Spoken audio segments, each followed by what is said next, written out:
Another dreaded physics paper 1 topic is half-life, but honestly it's not actually that bad. Watch this video and I promise you're going to be able to nail any question that comes up on it on Wednesday. The half-life of a substance is the time taken for the radioactivity of that substance to half. So it's an amount of time. You could say it in that sense, or you could say it's the time taken for the number of radioactive nuclei in a substance to half. Anything that is radioactive will decay randomly. And over time, that causes the number of radioactive nuclei to decrease. Or you could say it causes the count rate to decrease. Know that definition, let's apply it to a few questions.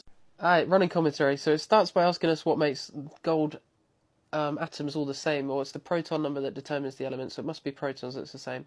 And in any atom, you should have the same number of electrons too to balance out their charge. Isotopes have different numbers of neutrons. A beta particle is an electron, and yes, they're emitted from the nucleus. On this half-life graph, it tells you to find the half-life from the graph. So what you do, remember half-life's the time it takes for that radioactivity, or count rate on this case, to half. So we chose a number that we could half nice and easily, 600, and then I went down to 300. We halved 600 to get 300. And then see how long it takes to go from 600 to 300, that's your half-life.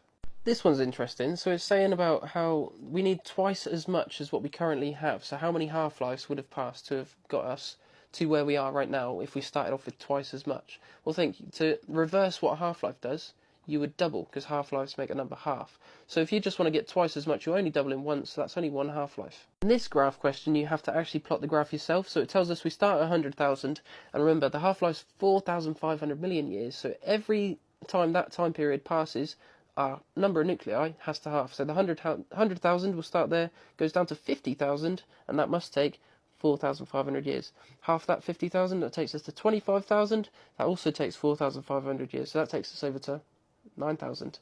Plot those points that you can fit on there and join them up with a nice smooth curve. And it will always be a nice smooth curve that looks exactly like that.